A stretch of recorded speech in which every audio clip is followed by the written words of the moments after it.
Okay, good morning. Good morning, everybody. So, I'll move to other things. No? So, as you know, paulit-ulit nating sinasabi na dalawa yung direktiba ng Pangulo sa atin. No? Unang-una, kailangan managot lahat ng involved dito sa anomalyang to. And in the past month,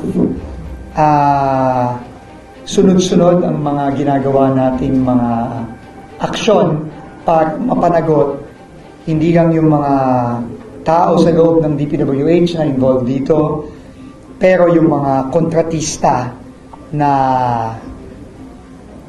talaga nga namang walang tigil na ninakawa ng mga kababayan natin. No? But, aparte dun sa pananagot nila, na eventually, ang inihintay natin lahat, ang inihintay ng buong Pilipinas is makulong itong mga taong to, meron din tayong ginagawa na equally important. No?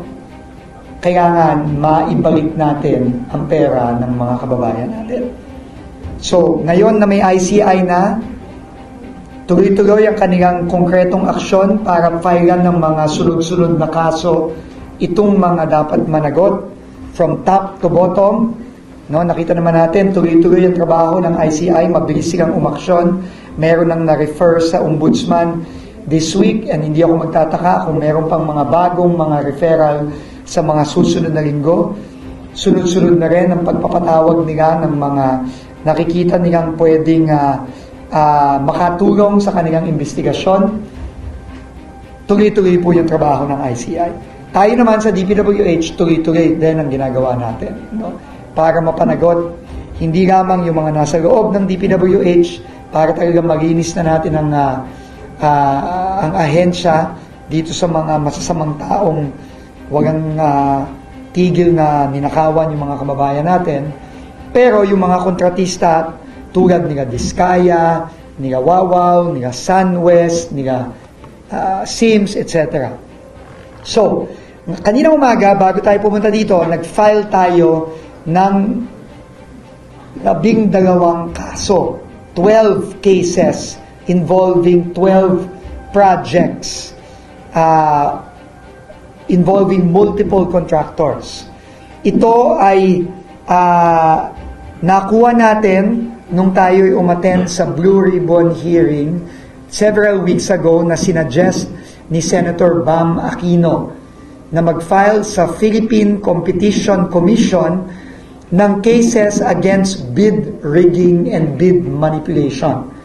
No, yung pandaraya o yung pagluluto ng mga bidding sa loob ng DPWH. At nagpapasalamat tayo kay Senator Bam Aquino sa kanyang suggestion na ito. At ngayon, nag-file na tayo ng unang 12 cases against different contractors. I think 6 contractors? 5 contractors. Oo. Nag-file tayo against St. Timothy, SunWest, Wawaw, Sims, at IM Construction.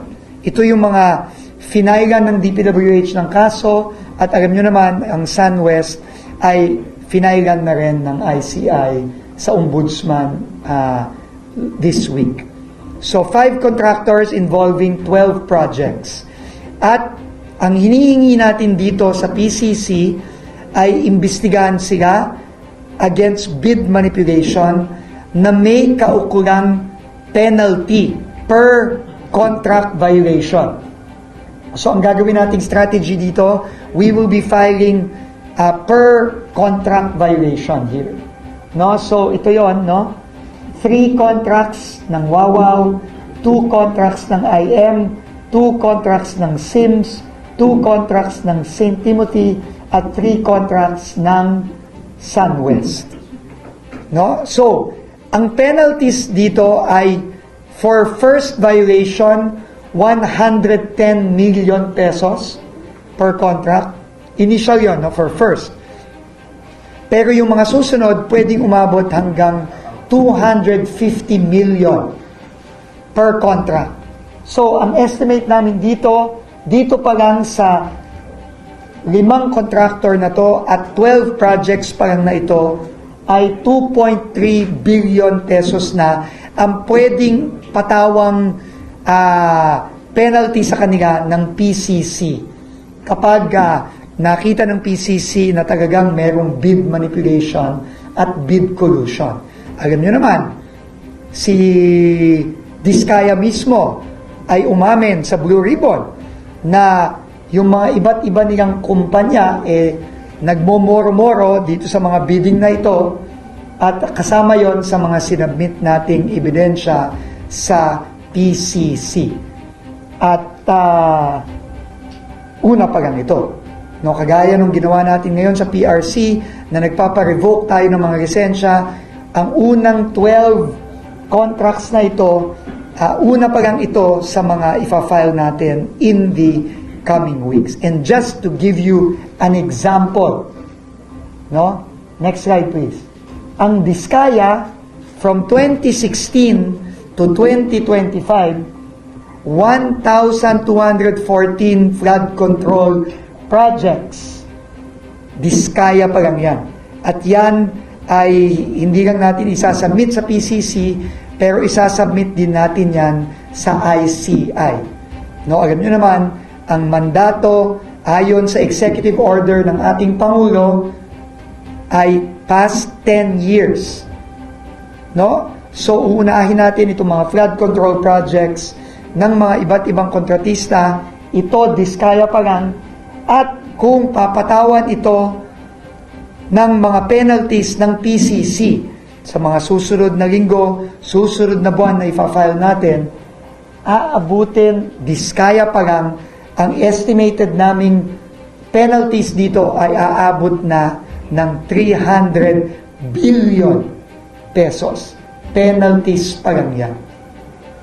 Ng PCC, wala pa dyan yung iba't iba pang mga kasong ifa-file.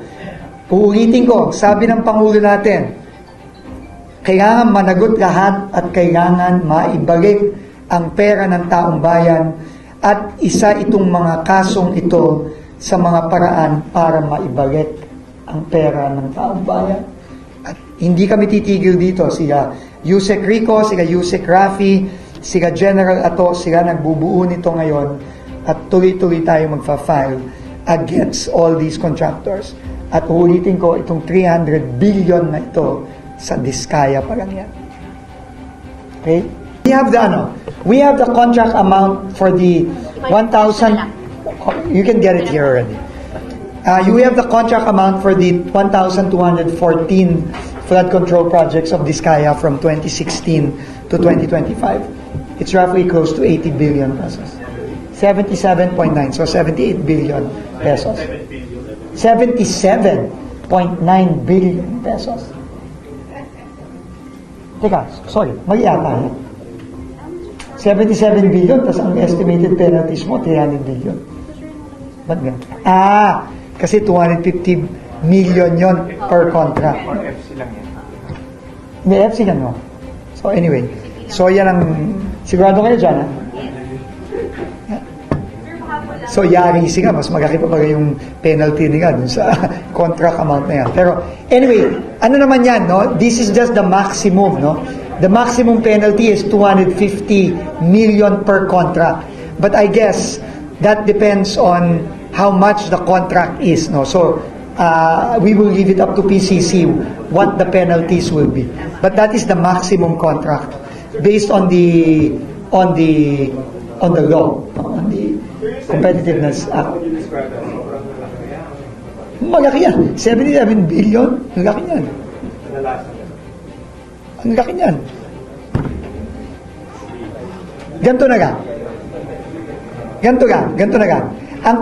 Ang budget ng buong Department of Transportation in 2025 ay 80 billion lang. So yung kontrata pa lang nila Diskaya, mas malaki na sa budget ng buong DOTR for 1 year. So, go figure guys. Okay? 80 billion ka ang budget ng DOTR. Isang buong ahensya na yun. DOTR na yun, ha? Pag departamento na pala yung budget. Well, of course, ilang taon din yan. No? Pero malaki pa rin yun. Okay?